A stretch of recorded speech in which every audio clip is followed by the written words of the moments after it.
नमस्कार। Astro basic में आपका स्वागत है। मैं जयंत कुमार बत्सा, आपका होस्ट एस्ट्रो बेसिक चैनल से। आज से मैं वास्तु का सीरीज स्टार्ट करने वाला हूं। इसमें मैं वास्तु के जो एस्पेक्ट्स हैं, जो बेसिक कॉन्सेप्ट्स हैं, वो मैं कवर करूंगा। जैसे कि इससे पहले मैंने न्यूमरोलॉजी के बारे में बताया था। न्यूमरोलॉजी का लोशु ग्रिड का फ्री कोर्स मेरे एस्ट्रो स्कूल पे अवेलेबल है। एस्ट्रोलॉजी का मैंने बेसिक चीज स्टार्ट किया था, उसके भी बहुत सारे बेसिक कॉन्सेप्ट जो है अवेलेबल है। तो अब मैं वास्तु का जो है वो मैं स्टार्ट करूंगा। अब पामिस्ट्री का भी अवेलेबल है। तो वास्तु का मैं स्टार्ट करने जा रहा हूँ।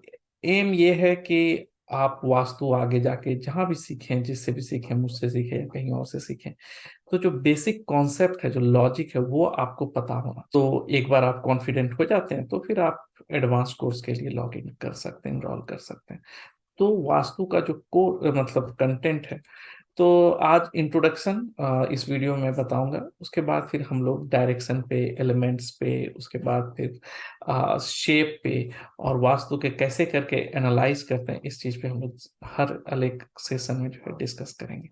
तो आज मैं इस सेशन में इंट्रोड्यूस करूंगा कि वास्तु क्या है और क्या क्या चीज बेसिकली हाई लेवल हम लोगों को पता होना चाहिए। तो जो सबसे पहला चीज आता है वास्तु में, तो वास्तु क्या है, ठीक है, और ये कहाँ से आया, अ, मतलब बेसिकली मतलब क्यों वास्तु इम्पोर्टेंट है। सबसे पहले अगर हम लोग ये समझ लें कि ऐसा क्या जरूरत पड़ गया वास्तु का हम लोगों के लाइफ में, तो कहने का मतलब ये है कि ये जो हम लोग का बॉडी है या फिर ये पूरा जो दुनिया या ब्रह्मांड यूनिवर्स जो भी है, ये आपको पता है कि ये 5 एलिमेंट से मिलकर के बना है, राइट। तो 5 एलिमेंट्स आपको पता है। सबसे पहले जो है, अगर आप सनातन धर्म वो चीज देखेंगे, तो उसमें जो लिखा गया है कि कैसे ये स्टार्ट हुआ, तो सबसे पहले जो था कुछ नहीं था, ठीक है। It was complete silent. Okay. तो स्पेस था। ओके। अब उसमें कहीं से मूवमेंट स्टार्ट हुआ। मूवमेंट स्टार्ट हुआ, तो जो मूवमेंट हुआ उससे एयर जनरेट हुआ। उस मूवमेंट से जो फ्रिक्शन हुआ, जो घर्षण हुआ, उससे फायर जनरेट हुआ। वो फायर जब कूल डाउन हुआ तो फिर वो वाटर में कन्वर्ट हुआ। और वो वाटर जब स्थायी हुआ तो वो मड जैसा हुआ, जो कि अर्थ को जनरेट किया। तो ये जो सर्कल है, आप देखेंगे कि ये एक के बाद एक दूसरे दूसरे को ऐसे करके ये कर रहा है। तो ज्यादातर जो आप एलिमेंट्स देखेंगे उसमें आप देखेंगे कि फायर है, अर्थ है, एयर है, वाटर है, ये चार है, और स्पेस जो है पांचवा ये एलिमेंट्स होता है। एस्ट्रोलॉजी में भी जितने भी जॉडियक साइन है या प्लैनेट्स हैं या नक्षत्रास हैं, उसको इस एलिमेंट्स में बांटा गया। अगर आप गीता के लास्ट चैप्टर में जाएंगे तो उसमें भी कृष्ण भगवान यही कहते हैं कि इस दुनिया को मैंने गुणों के अधिक आधार पे मतलब स्ट्रक्चर किया हुआ है। तो कोर जो लॉजिक है, अगर आप आयुर्वेदा सीखते हैं या फिर नेचुरोपैथी सीखते हैं या फिर एस्ट्रोलॉजी सीखते हैं, कोई भी चीज जो अकल्ट साइंस सीखते हैं, तो जो रूट है वो एलिमेंट्स पे ही डिपेंड करता है। तो अगर आपको समझना है किसी चीज को, तो उसका जो बेसिक कॉन्सेप्ट है वो आपको समझना पड़ेगा। तो अब कहने का मतलब है, तो वास्तु की जरूरत क्यों पड़ी। तो ये जब दुनिया स्ट्रक्चर हुआ तो हम लोग भी उसी के पार्ट हैं। तो हम लोग के बॉडी में भी जो है ये 5 एलिमेंट्स हैं। और जो हम लोग इंटरेक्ट करते हैं आउटर वर्ल्ड से, वो भी 5 एलिमेंट से मिलकर के बना है। तो कहने का मतलब ये है कि हम लोग जो बाहरी दुनिया और इस दुनिया से इंटरेक्ट करते हैं, तो ये एक दूसरे से हारमनी में होना चाहिए। अगर ये हारमोनी में नहीं है तो हम लोगों के लाइफ में प्रॉब्लम आता है, डिस्टरबेंस आता है। इसी चीज को जब फर्दर स्टडी किया गया, रिसर्च किया गया, तो पाया गया कि जिस घर में हम लोग रहते हैं या जिस इन्वायरमेंट में हम लोग ज्यादातर रहते हैं, वो भी बाहर, क्योंकि वो भी पार्ट है इस दुनिया का, तो वो भी 5 एलिमेंट से अलाइंड होना चाहिए।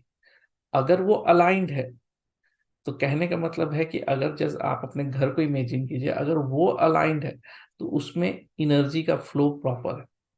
उसी एनर्जी को आप इमीडिएट यूज करते हैं, क्योंकि आप उसी घर में रहते हैं, आप उसी घर में सोते हैं, आप उसी घर में इंटरेक्ट करते हैं, आपका फैमिली मेंबर उसी में रहता है। और अगर उस घर की एनर्जी अच्छी नहीं है तो आपके लिए जो यूनिवर्स है, जो दुनिया है, वो सबसे पहले वो घर ही है। तो उस चीज को जो है, आपके लाइफ को भी वो असर करता है। इसीलिए कभी कभी लोग कहते हैं कि मेरा चार्ट अच्छा है, समय अच्छा है, लेकिन फिर भी कुछ ना कुछ परेशानी लगी रहती है। तो यहाँ पे वास्तु को आप देख सकते हैं। या फिर आप अगर ऑब्जर्व करना चाहते हैं तो आप देखिए, जब आपके समय अच्छे या खराब आएंगे तो जो वास्तु के जो एलिमेंट्स हैं, जो आपके घर के जो वास्तु एलिमेंट्स हैं, वो डिस्टर्ब होने स्टार्ट हो जाते हैं। हम लोग ये चीज आगे देखेंगे कि कैसे जज करना है। लेकिन अब आते हैं कि ये ऐसा क्यों है। ठीक है, तो एक स्टोरी है जो कि ब्रह्मा जी ने जब शुरू में बनाया था, तो उन्होंने जो पहला इंसान बनाया तो वो अच्छा नहीं बना। हम लोगों से भी कुछ पहला बार मिस्टेक हो जाता है, तो उनसे भी कोई परफेक्शनिस्ट नहीं शायद होंगे वो। I don't know, I don't want to comment. तो कहा जाता है कि वो जो इंसान बना वो धीरे धीरे हर दिन ग्रो करता चला गया, तो इतना बड़ा हो गया कि वो उसका भूख भी बड़ा होता चला गया। तो जिस रेट से वो बढ़ रहा था वो बढ़ता चला गया, खाते चला जा रहा था, खाते चला तो ब्रह्मा जी को लगा रही है तो गड़बड़ हो गया। क्योंकि ये अ, अगर इस तरह से मेरे दुनिया में जो हम बनाए हैं, अगर उसको से सबसे खा ही जाएगा तो कुछ बचेगा ही नहीं। तो उसको, चूंकि वो धीरे धीरे बड़ा हो रहा था, पावरफुल हो रहा था, तो उसको उन्होंने भगवान से मिल करके, सारे देवता से मिल करके उसको उल्टा जो है जमीन पर लेटा दिया। और 45 देवतास जो हैं उसके ऊपर आ गए ताकि अब वो ग्रो नहीं करे। तो इसीलिए आप वास्तु पुरुष मंडला जब देखेंगे, आप पिक्चर देखेंगे जो हम लोग आगे भी देखेंगे, तो उसमें आप देखेंगे कि ये जो अ, वास्तु पुरुष का एक पिक्चर है, एक ह्यूमन बॉडी का, जो उल्टा है, पेट के बल जो है लेटा हुआ। तो जब उसको दबा दिया गया, वो उसका ग्रोथ रुक गया, तो वो अकेला था, इधर 45 देवता एक साइड थे। तो उसने कहा कि ये तो आपने ही मुझे बनाया है, तो मेरा तो कोई गलती नहीं है, तो मैं इस तरह से जो है, मुझे आप क्यों कर रहे हैं। तो बोले देखो, गलती तो हो गया मेरे से, लेकिन मैंने जो ये दुनिया बनाया है, ये लोगों के यहाँ पे लोग आएंगे, ग्रो करेंगे, कर्मा रिपे करेंगे, और जो रूल्स है इसका उसके अनुसार। लेकिन तुम्हारा जो अ, मैंने बनाया तुमको, तुम उस तरह से नहीं हुए जैसे होना चाहिए था। तो गलती तो हो गई, लेकिन मेरे गलती का सजा तुम क्यों भुगतो।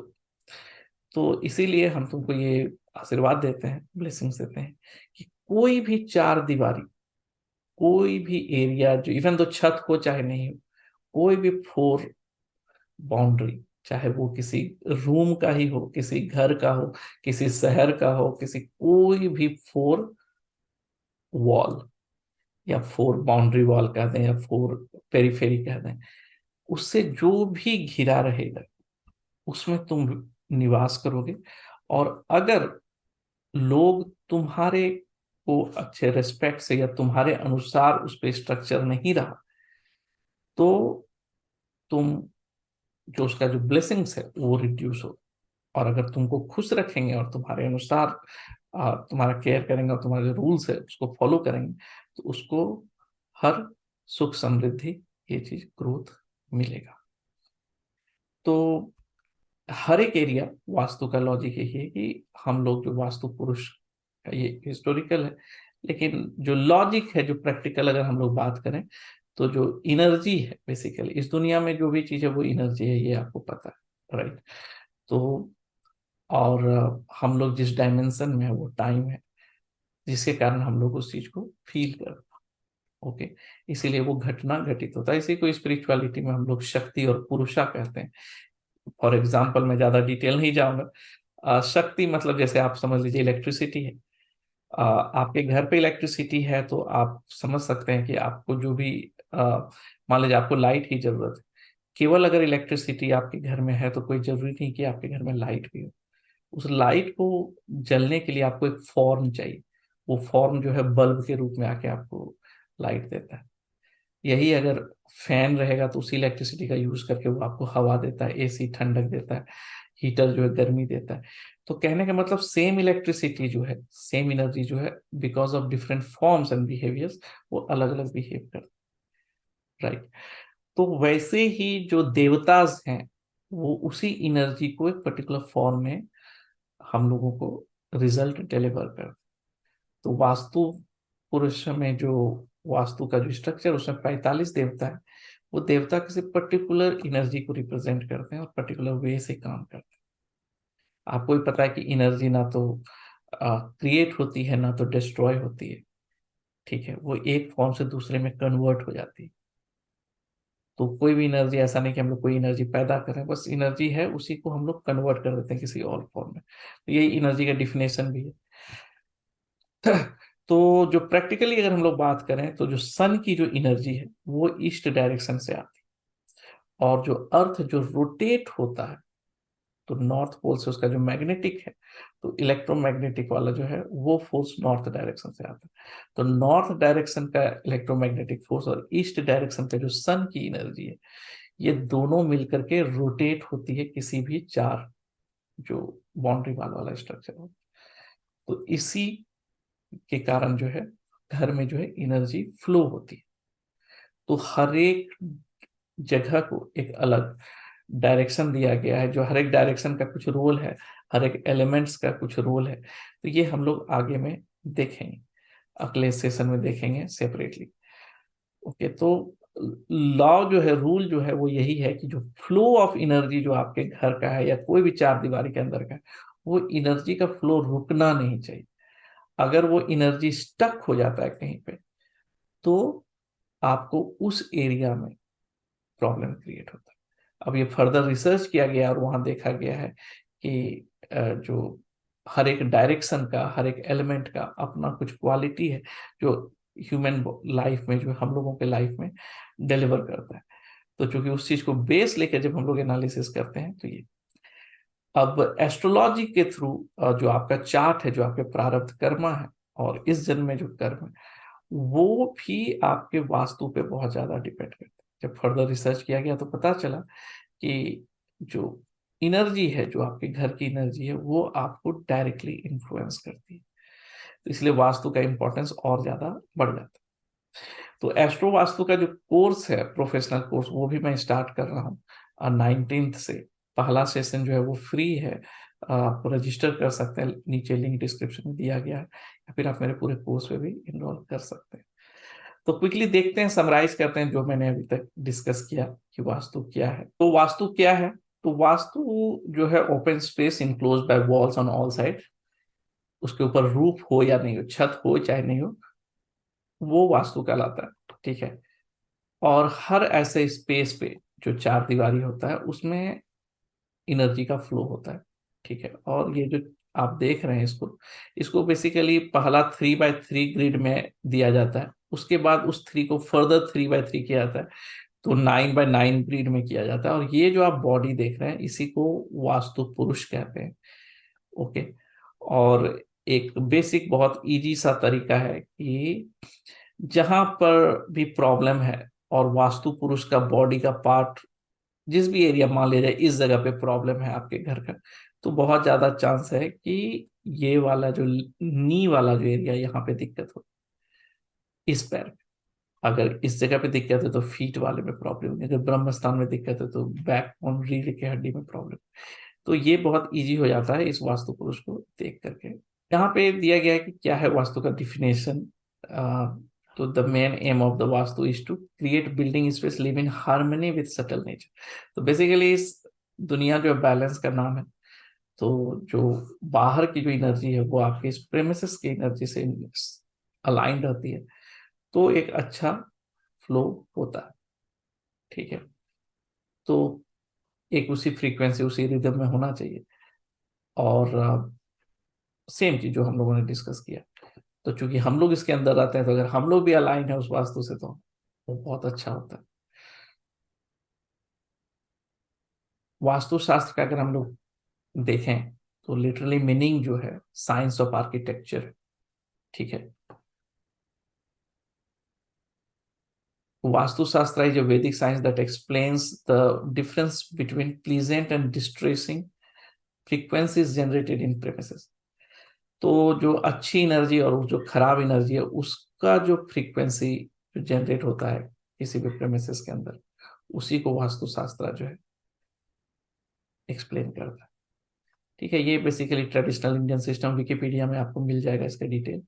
तो वास्तु पुरुष मंडला के बारे में हम लोगों ने बताया था कि कैसे हेमनली ये है।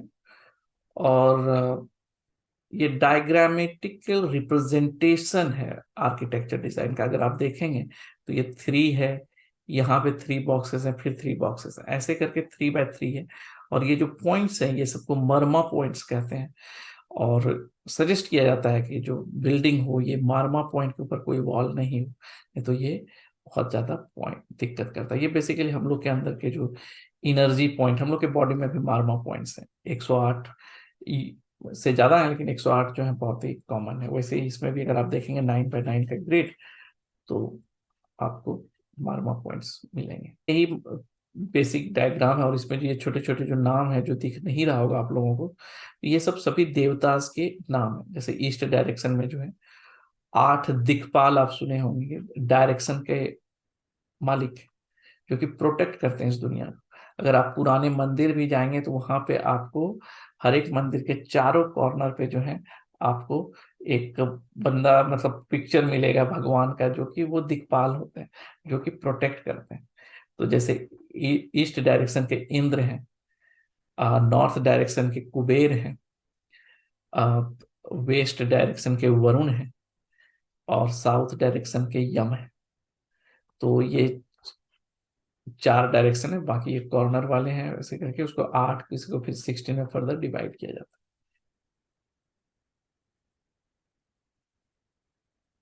तो क्यों हम लोगों को वास्तु का जरूरत है? क्योंकि पॉजिटिव सोलर एनर्जी ईस्ट से आता है, मैग्नेटिक एनर्जी नॉर्थ से आता है, और ये 5 एलिमेंट को बैलेंस करता है। ठीक है, तो जब ये बैलेंस रहता है तो ये हम लोग के जो लाइफ के इवेंट्स हैं, जैसे हेल्थ, रिलेशनशिप, करियर, फाइनेंस, ये सब को भी ये बैलेंस और इन्हांस लाता है।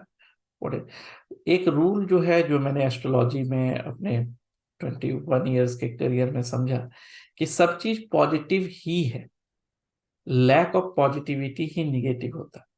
इट्स नॉट लाइक निगेटिव है और थोड़े से पॉजिटिव है। मतलब जिस तरह से डार्कनेस जो है, ये नहीं कि सब जगह डार्कनेस, लाइट का अभाव जो है वो डार्कनेस क्रिएट करता है। ओके, इसलिए जैसे ही लाइट जलता है वैसे डार्कनेस खत्म हो जाता है।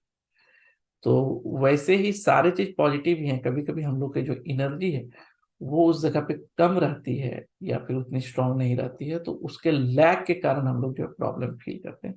तो वास्तु को मैं एज ए रेमेडियल बहुत स्ट्रांग चीज समझता हूँ। लेकिन अगर आपको एस्ट्रोलॉजी का नॉलेज है तो वो that will give you again another boost. तो ये साइंस आइडेंटिफाई करता है कि कहाँ पे एनर्जी स्टक हो रहा है, क्योंकि स्ट्रेस क्रिएट कर रहा है, और उसको इजिली एलिमिनेट किया जा सकता है। क्योंकि ये एक ऐसा एरिया है जहां पर हम लोगों का कंट्रोल होता है। जो एक बेसिक रेमेडीज है, अगर आपको कुछ भी समझ में नहीं आया कि क्या है, तो सामान को जो है आप शिफ्ट कर दीजिए। जैसे दीपावली में हम लोग का क्लीनिंग होता है तो सारे सामान हट जाते हैं, तो वैसे ही ये दीपावली, दुर्गा पूजा, होली, ये सब जो फंक्शंस होते हैं, इसमें से जो घर की सफाई होती है, जिसमें हम लोग घर के गंदगी को निकाल के बाहर फेंकते हैं, ये एक तरह से हम लोग अपने वास्तु को क्लीन ही करते हैं। क्योंकि बहुत लंबे समय तक एनर्जी जब एक जगह पे रह जाता है, तो ये चीज अगर आप कहेंगे कितने दिन तक, तो मैं देखता हूं कि जो ड्यूरेशन है लगभग 2.5-3 महीने के बाद जो एनर्जी अपना रोल प्ले करने लगता है।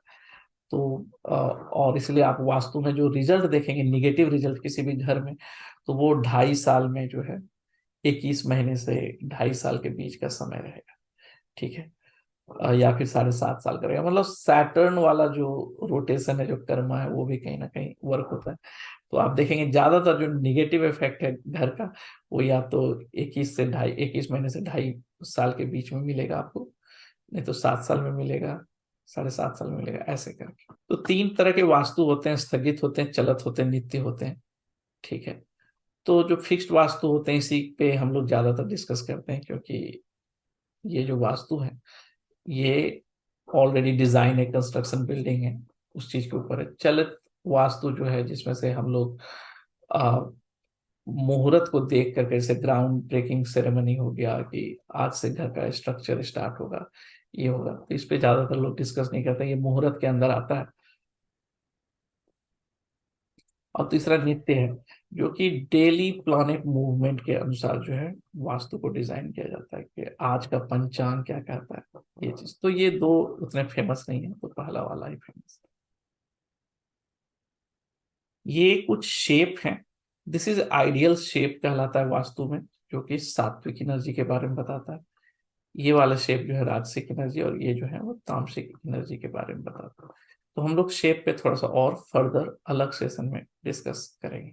ये डायरेक्शंस हैं, और इस तरह को अगर आप देखेंगे तो ये सात, ये जो स्वास्तिक का जो ये बनता है सिंबल, ये बेसिकली उसी एलिमेंट और डायरेक्शंस को जो है बैलेंस करने के लिए होता है। इसके बाद प्लैनेट से रिलेशन होता है, ये सारा चीज है। ये स्टेप्स हैं जब हम लोग वास्तु एनालिसिस करते हैं, जब हम लोग डिस्कस करते हैं क्लास में, तो ये तरीका है कि आप पहले प्रॉब्लम आइडेंटिफाई कीजिए कि आपकी लाइफ में क्या प्रॉब्लम है। उसके बाद कंपास को सेट करके आप नॉर्थ और वास्तु चक्रा या वास्तु को जो है आइडेंटिफाई कीजिए।